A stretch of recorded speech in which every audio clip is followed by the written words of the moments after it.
Welcome to Lineups and Lures. Join hosts Joe and Chris as they break down the biggest stories in professional and amateur sports and reel in the best fishing stories and tips.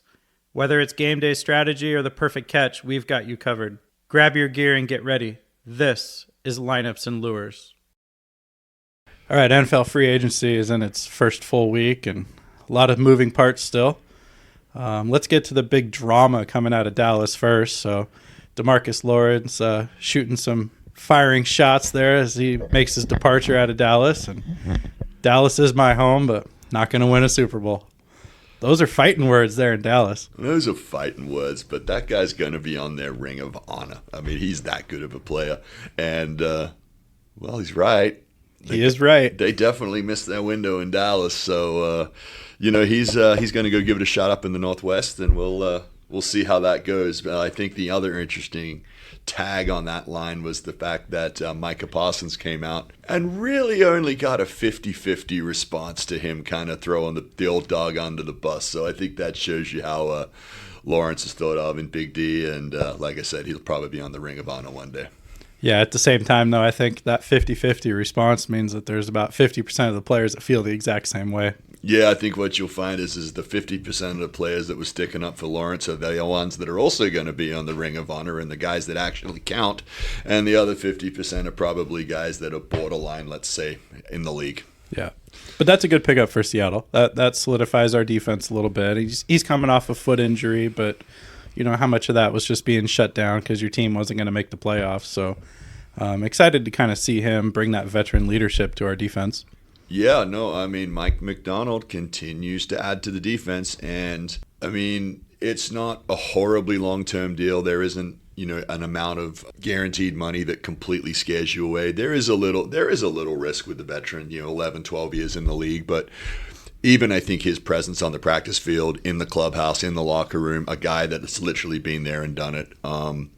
I have no problem with this deal, and once again, it's just adding another piece to the defense that is already really good and starting to get scary depending upon Schneider's direction in the draft. Yeah, and a piece like him coming along kind of shows that not only do we think this Seattle team is improving to the point where they might be Super Bowl contenders in a year or two, if this guy's willing to sign a 3-year contract, he thinks we're potentially a Super Bowl team here in a couple of years as well. That's a good sign for Seattle. It is, and hopefully that means that other veteran free agents come along. I mean, if you look at what else Seattle's done here in the last few days, I mean, MVS is an interesting signing. Once again, not a lot of money, so little downside, a lot of upside. If you actually look at what he did in those couple of weeks when Carr was healthy in New Orleans, he had like 300 yards and 4 touchdowns and like led fantasy football and points scored and everything. So it's in there. It's there, and do you really need him to do it for 17 straight games? Well, that would be nice. But be the leading guy for 17 games? No, we already have that. So yeah, if he can have like 5 or 6 games where he's our leading receiver and puts up those big numbers, then that's a win. Oh, absolutely. And once again, when you're only committed to $2-3 million guaranteed, it's a 1-year deal.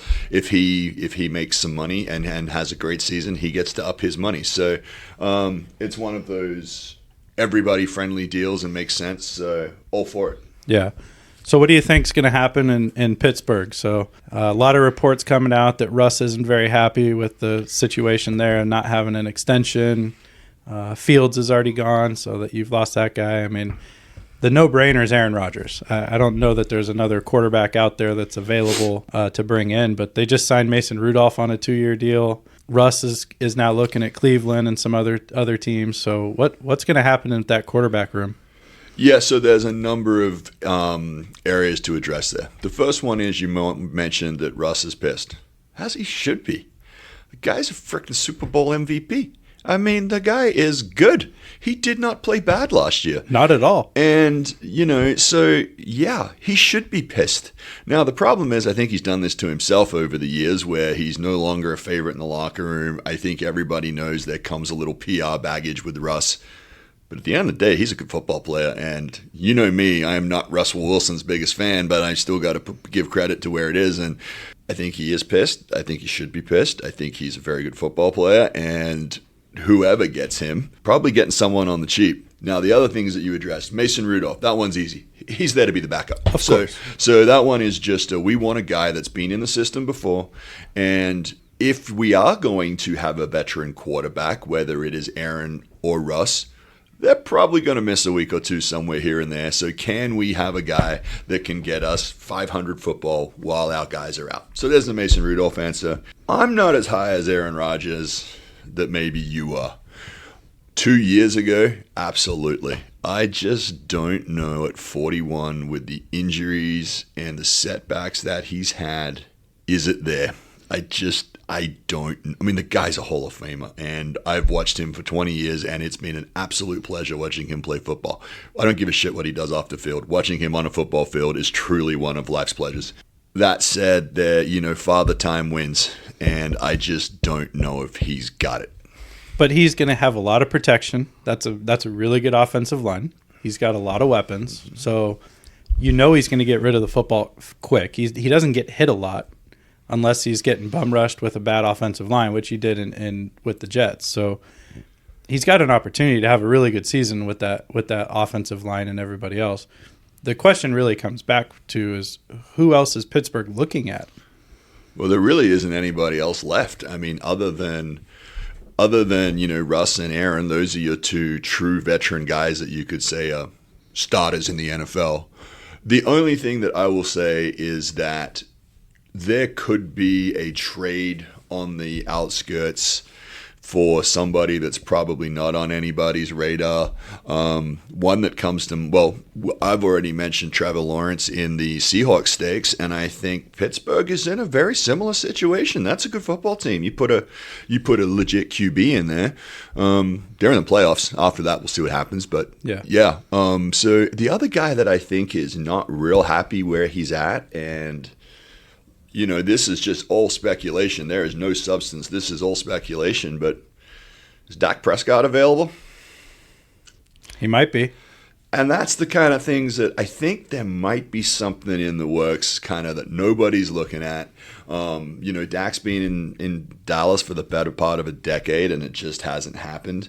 Trevor Lawrence and the Jacksonville Jaguars, I mean, that franchise is just a joke. But, those are two guys that I think there's plenty of gas in the tank. And, nobody really saw Matthew Stafford getting traded to the Rams, and it just kind of happened. I was going to say, this might be a draft day blockbuster deal that goes down to bring them a quarterback. So. And maybe you look at Dallas getting rid of some veteran players and just going, the other thing is to remember that I think San Francisco has had $341 million worth of contracts paid to players that are no longer on their roster this year. Yes. Their defense is decimated. Yes. And that's not going to work very well with the firepower in the NFC West. So is Brock Purdy available? They are clearly on different terms as to how much money he should be getting paid. And I'm not sure I'm giving that guy $45 million a year because he's not a top 5 quarterback in the league. I don't think he's anywhere close to a top 5 quarterback in the league. I think he's got great numbers because he was part of a phenomenal system, which many pieces don't exist anymore. Yeah, he had superstars all around him, and when those superstars weren't there, he did not perform like a guy that's going to carry a team. So he's not worth $45 million in my eyes. Yeah, so, there's like I said, I mean, I think there is the potential for Pittsburgh to maybe have one of those deals that no one's talking about. Pittsburgh's one of the best run franchises in all of professional sports. I mean, that's a fact. What if they had 3 head coaches in 50 years? Yeah. Between Chuck Noll, the Chin, Cowher, and obviously Mike Tomlin. So, and they got a few rings to show for it too. They do have a few so not rings. only do they have stability, they have success, and they win. Yeah. So it's going to be pretty interesting to see if this is a draft day deal. But we got another month of questions of who's going to be that quarterback in Pittsburgh, and that's changes whether that's a Super Bowl team or just a really good team. Agreed. Step up your game at Portland Baseball Club. Whether you're a beginner looking to learn the fundamentals or an experienced player ready to take your skills to the next level, our expert coaches are here to help you succeed. Our training programs focus on developing key skills such as hitting, pitching, fielding, and game strategy through personalized instruction and hands-on drills. Join us for specialized clinics, one-on-one coaching, group training sessions, and year-round tournament teams tailored to all skills and age levels. With state-of-the-art facilities and a supportive environment, you'll gain the confidence and expertise to excel on the field. Don't miss your chance to become a part of Portland's premier baseball community and elevate your game today. Learn more at portlandbaseballclub.com and see how we inform, instruct, and inspire the next generation of athletes.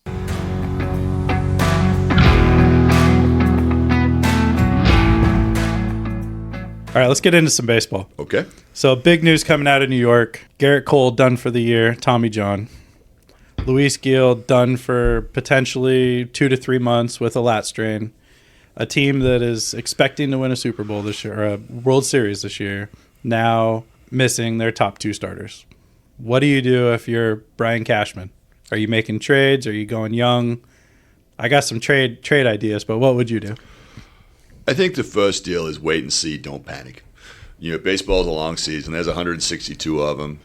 That lineup alone is going to, they're going to slug their way to enough wins to keep you in the race. I think the bigger question is, where is the rest of the team's health come All-Star break time, come trade deadline time? They have had issues with some of those bats in that lineup. Giancarlo has struggled to stay in the lineup. Well, he's done for the year at this point. So, there you go. It's one of those things that part of the problem of paying an aging roster is if they get hurt, you're in trouble quickly. So I think with Cashman, it's going to be one of those situations of let's just wait and see where we're at. Obviously, they have a never-ending bank balance a la the Dodgers. So making a trade, taking on more cap is not an issue for them. It's just going to matter of where they are, what they want to do. There's definitely a trade that I would like to see happen, but we'll see if that works. But yeah, I think it's just wait and see, and they have the ability to move the pawns around when the time comes. So, what are you thinking? I don't think you can wait and see. I think you're gonna have to make a move because the Orioles are really good. Mm-hmm. I think Boston is scary good this year. Mm-hmm. Toronto has impending free agents in Vladdy and Bo Bichette. They brought in Scherzer. That team got a lot better, and this is probably the end of their window after not signing Vladdy and not extending Bo yet, and Tampa's always going to sneak up on some teams. So I think that in order for them to win the East, they got to go make a move. I think they have to add that pitching depth because as good as Fried is and Rodon, Clark Schmidt came out pretty good. Stroman's not really what he used to be. I mean, he's going to give you a few good starts, but he doesn't replace Gil. He doesn't replace Garrett Cole. I think not many replace Garrett Cole. They got to go get another number 2, number 3 type guy. So I think a trade is their best option. And there's some big names out there. I mean, Dylan Cease, Sandy Alcantara is healthy again this year in Miami.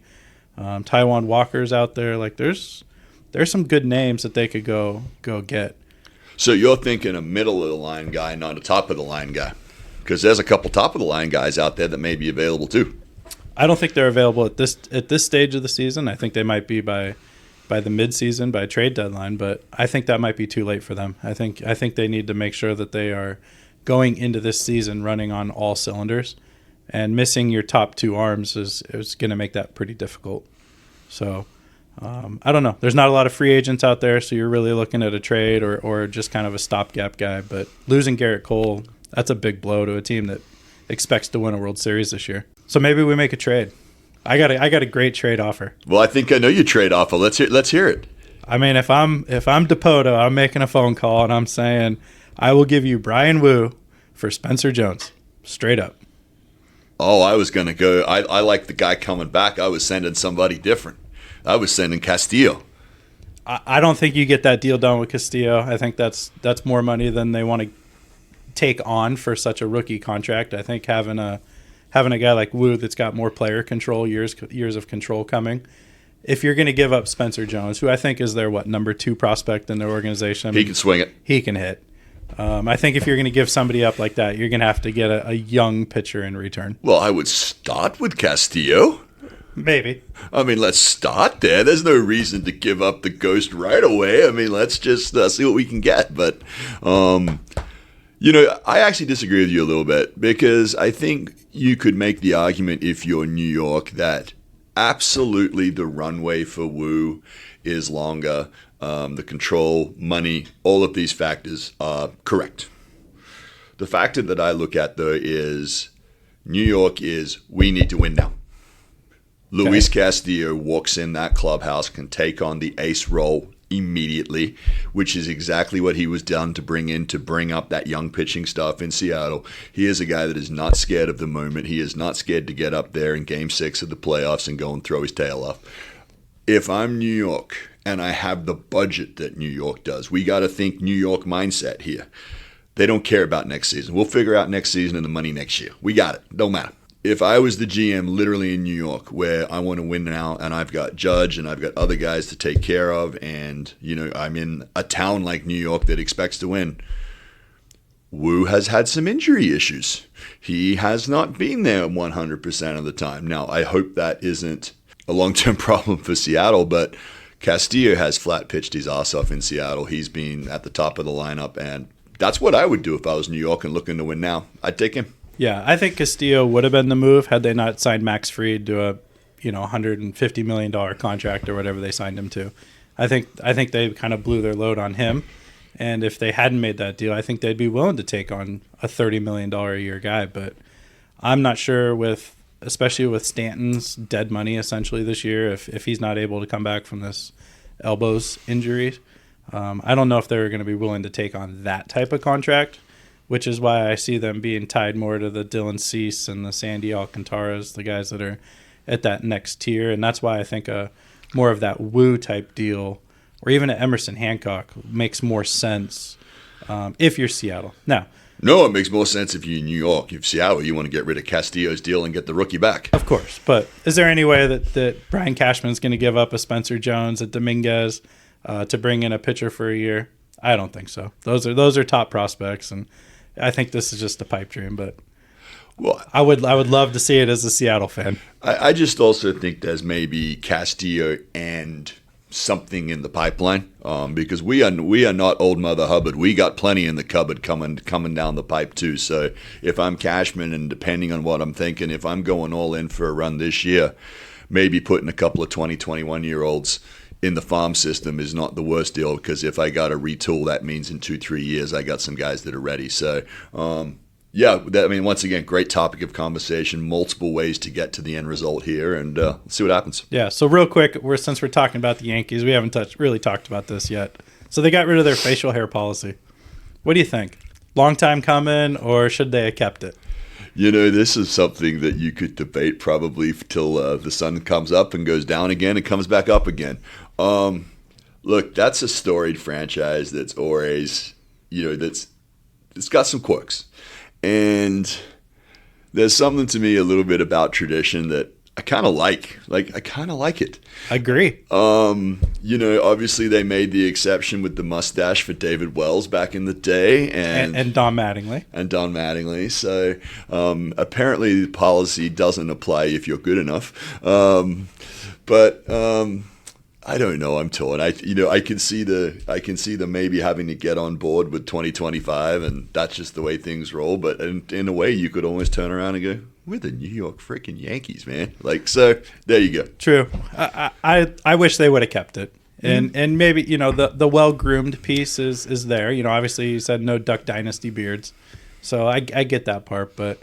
There's just that history there, and there's not a lot of things in baseball and in sports where you're kind of tied to the tradition of a franchise. So the Yankees had the facial hair policy, and the Atlanta Braves had the policy that you were never allowed to cover up the A on the front of the hat.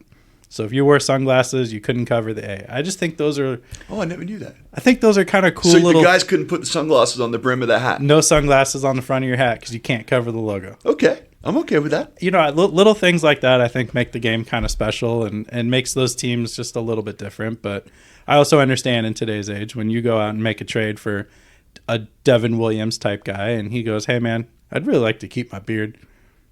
You start kind of thinking about it. But at the same time, I like the tradition. So I would have kept the rule and just kind of kept going status quo there. Gun to my head, I keep the rule too. Hi, I'm Chad with Jackson Painting and Remodel. If your home needs a fresh new look inside or out, my team and I are here to help. We specialize in indoor and outdoor painting, delivering smooth finishes, clean lines, and durable results. Whether you're refreshing your living space or boosting curb appeal, we use top quality materials to get the job done right. Call today for free estimates. Let's bring your vision to life. Jackson Painting and Remodel, trusted, professional, and ready to paint.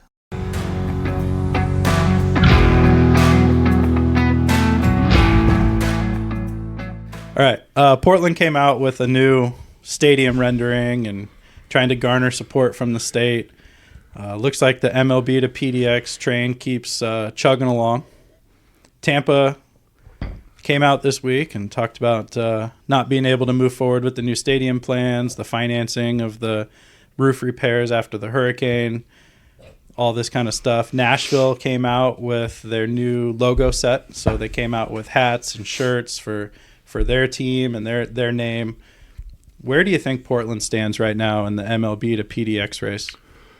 Wow, this is a great topic of conversation, and there's layers and depth to this conversation. For those outside of the Northwest, probably aren't going to understand, but for us that are smack bang right in the middle of it, there's a lot going on here. 10 years ago, I think Portland was real close, and I think the A's probably were Portland, if not for some political unrest in the state. Multnomah County is a joke. Not here to get into too much politics, but that's a real factor when you're talking about this. I mean, when you have homeless people, when you have crime, Major League Baseball does not want to deal with that. The flip side of this is we have an unbelievable location for a stadium, right smack bang on the waterfront in downtown. It would be absolutely amazing. You've got existing public transportation options. You've got plenty of parking downtown. The fact of the matter is it's a 30,000 seat stadium, not a 60,000 seat stadium, which saves a lot of headaches. And I think for the health of this city, and I mean Portland, if something like this doesn't get done, there could be a lot of issues for this city for a long, long time. There has been a mass exodus out of downtown, the homeless, the crime. It's a real thing. You look at I think we have a 60% vacant rate in commercial space in downtown Portland right now. That is not a good thing, which means all those restaurants, all those hotels, all those theaters, all those bars, no one's going. They've all moved out to the burbs, and that's why you can't get a table anywhere out here.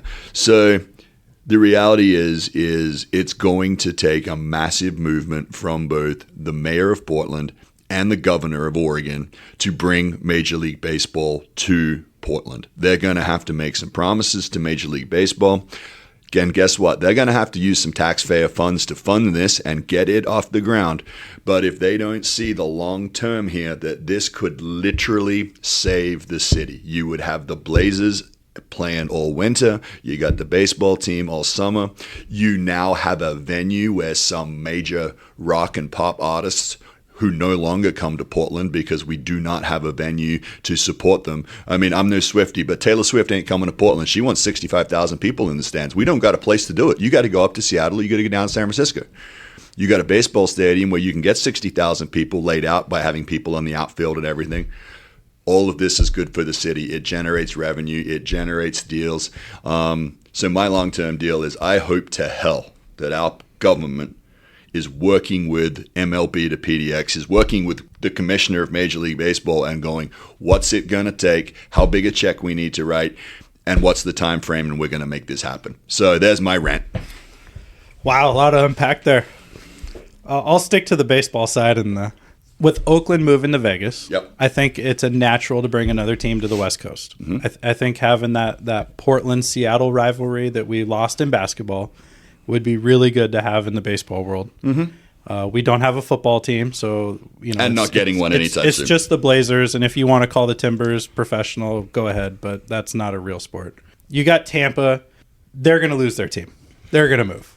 Yes. A stadium's not getting done. Even if a stadium gets done, I mean, they're like bottom 5 in attendance every single year. Yep. So I don't think that state wants to dish out a whole bunch of money for 12,000 people that want to go watch a baseball game. I think Nashville's getting a team. I think that is a done deal, no questions. That is a major league ready city. Yep. It's a stadium that is very close to Broadway, right in the heart of the city. They're redeveloping their football stadium right now. That is a town that could use another team, just like Portland. I think Montreal has a real shot at getting the team. I think that whole situation, they kind of deserve a team. But at the same time, like, if you didn't support a team in the first place, why should you get a second chance? But they have the infrastructure, they have the stadium. And the I proximity is not bad. The only issue it really comes down to paying players and exchange rates and how they figure that part of it out. But, Canada probably deserves a second team. And like you said, travel makes it easy. Charlotte's the other team that's getting real consideration. There really is no other team in that area other than, I guess you could say, the Braves probably. So that is a market that could use it. But, man, we need another team on the West Coast. And putting one in Oregon just makes so much sense. But at the same time, Nashville's getting one.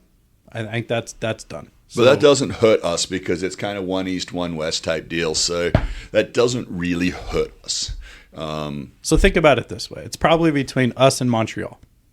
If you really break it down. Well, that's 2 East and no West. I agree. So wouldn't that make Portland a good destination? Well, yeah. It makes sense. It makes sense. It makes sense from a geographical piece. It makes sense from a travel piece for Major League Baseball to make that deal. Well, yeah, and let's just get back to what really matters. It gets back to a money piece. I think Portland, Oregon is if you take the suburbia around the city, I believe we're the 24th to 25th television market in the country, which puts us obviously in the mix if we're at that level. Built-in rivalry with Seattle, absolutely. I mean, that I-5 rivalry is going to be a thing. And from travel, from everything, yes, we plug and place in either the AL or NL West without even having to be an issue. So, like I said, I think it's a great deal for baseball. I think the biggest holdup, once again, and not to get back on my rant, is the city of Portland and the state of Oregon's politics. And until that gets fixed, I don't think baseball is going to touch us. When you look at the thriving areas of Charlotte and Nashville, look at the population density increase in those areas of town, look at the way that people have gone there as travel destinations post-COVID. Charlotte has some amazingly large businesses with huge headquarters in their town, including the company I'm associated with. So there are a lot of positives there, and Portland seems to have a lot of people moving out, not a lot of people moving in. So we got to fix the home front and then beg Major League Baseball to give us a shot. Yeah, I think if we can get the local communities on board with this, that organization needs to be selling a pipe dream. It's the middle of June. It's 70 degrees outside. You take public transit. You get to the ballpark. You get a hot dog. You sit in the bleachers. You got a nice sunset view over Mount Hood with the Mariners playing the Portland Mavericks or whatever our team name ends up. Having one of the local IPAs, of course. That's just a nice pipe dream. And I think if you want to bring a team here, you got to sell the beauty of baseball and everything that goes along with it. So as much as I don't know that Portland's going to get a team, I'd love to see it. And if they could sell me on that pipe dream, maybe they can sell somebody else. If you build it, will they come?